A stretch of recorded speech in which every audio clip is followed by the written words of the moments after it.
Bonjour, ici Radio Famille.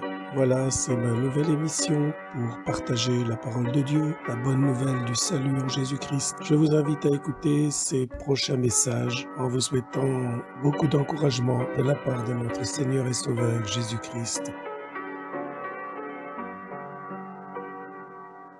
Voici le programme pour cette nouvelle émission. Nous allons écouter le verset du jour avec un petit commentaire d'encouragement. Ensuite, nous écouterons un extrait d'un chant puis la suite du message sur la puissance de la croix. Mais avant cela, écoutons un extrait de l'Évangile. C'est dans l'Évangile selon Jean. Jésus-Christ est la parole qui vient de Dieu. Au commencement, la parole existait déjà. La parole était avec Dieu, et la parole était Dieu. Au commencement, la parole était avec Dieu. Par elle, Dieu a fait toutes choses, et il n'a rien fait sans elle.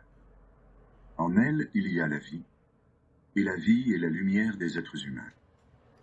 La lumière brille dans la nuit, mais la nuit ne l'a pas reçue. Dieu a envoyé un homme qui s'appelait Jean.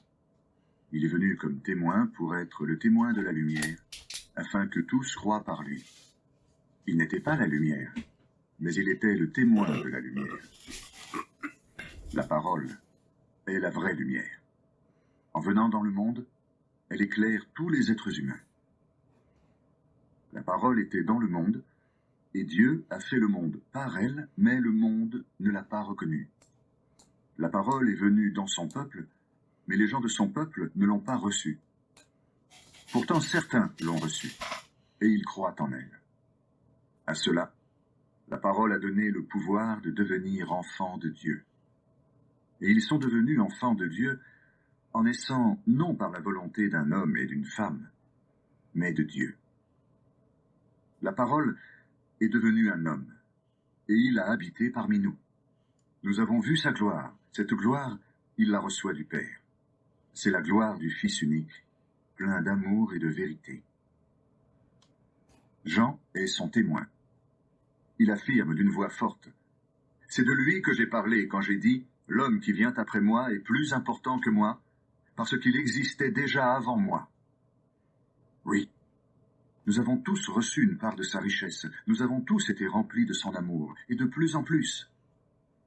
Dieu nous a donné la loi par Moïse, mais l'amour et la vérité sont venus par Jésus-Christ. Personne n'a jamais vu Dieu, mais le Fils unique, qui est Dieu et qui vit auprès du Père, nous l'a fait connaître. Verset du jour.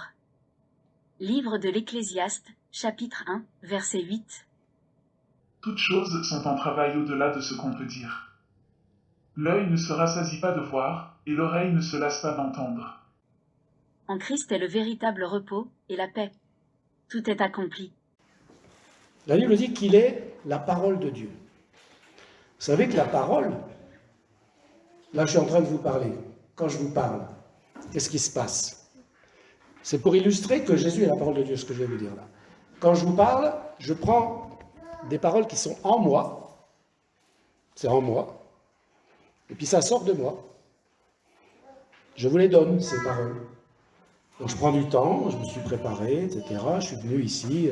Bref, il y a tout j'ai dépensé du carburant, il y a toute une combustion qui se fait, toute une consommation qui se fait.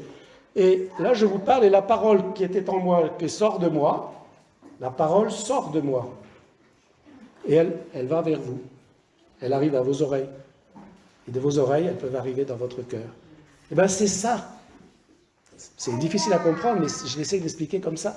Quand Dieu a parlé, quelque chose qui était en lui, son fils, son être, en fait, est sorti de lui. La parole, c'est Jésus qui est venu sur terre, s'est transformé en être humain, parce que Dieu est le créateur. Il est une immense énergie qu'il peut créer un être humain, sous forme d'une petite cellule, dans le ventre de la Vierge Marie, qui est devenu un homme, qui s'est sacrifié, mais c'est Dieu.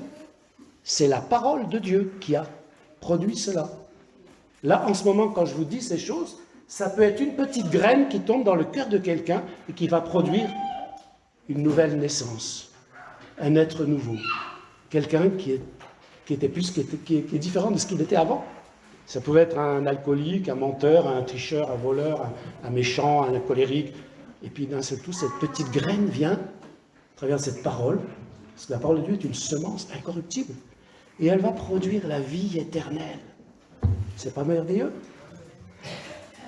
Alors, Jean chapitre 3, verset 16, vous connaissez bien ce verset. Car Dieu a tant aimé le monde. Donc tout à l'heure, on a parlé qu'il nous a élus avant la fondation du monde. Donc avant même de fonder le monde, dans l'histoire de l'éternité, Dieu a aimé ce monde. Vous savez, quand on fait quelque chose, on le fait par amour. Quand on veut fabriquer quelque chose, voilà. Il y a un joli tableau avec des photos, il y a bien quelqu'un qui l'a fait. Il n'est pas apparu comme ça d'un seul coup. Les photos, il y avait quelqu'un qui les a prises, les photos, et qui les a développées, et qui a produit un cadre, et qui les a affichées. Donc la personne qui a fait ça, moi je suis sûr qu'elle l'a fait par amour. Oui ou non? Amen. Puis là, ça fait du bien quand on arrive, on regarde les photos, on se rappelle les beaux souvenirs qui sont là. Tout ça, c'est de l'amour manifesté avec des dons. Quelqu'un qui se donne. C'est le message de la croix qui existe avant la fondation du monde et qui se perpétue dans les cœurs de ceux qui ont reçu cet amour. Dieu a tant aimé le monde qu'il a, avant la fondation du monde, il a donné son Fils unique, afin que quiconque croit en lui. Attention, là, c'est là le mot principal.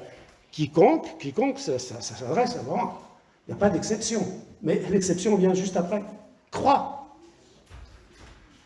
Quiconque croit. Alors là, ça élimine pas mal de gens. Parce qu'il y a des gens qui ne croient pas. Ils ne croient pas. Non, je ne crois pas. C'est pas vrai. Je refuse. J'aime pas. Voilà. Peut-être c'est le cas de quelqu'un ici. Afin que quiconque croit en lui ait la vie éternelle, mais avant de dire ait la vie éternelle, ne périsse pas. Donc il y a quand même ceux qui ne croient pas périssent. Est-ce que tu es une denrée périssable?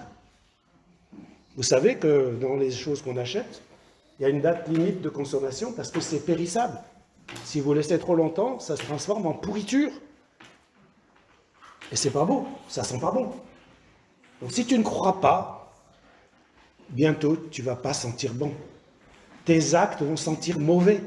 Tes paroles vont sentir mauvais, vont faire du mal, vont infecter, vont produire du poison, vont produire des choses toxiques et vont contaminer aussi. Voilà, si tu ne crois pas, tu périras. Et je ne sais pas comment on dit, quelque chose qui périt, cette péremption, fait du mal. Mais si tu crois, tu as la vie éternelle. Ça périt jamais. Ça périt pas. Ça reste frais. C'est toujours en bon état. Et ça fait... C'était Radio Famille. Je vous dis à bientôt pour une nouvelle émission. Que Dieu vous bénisse. Au revoir.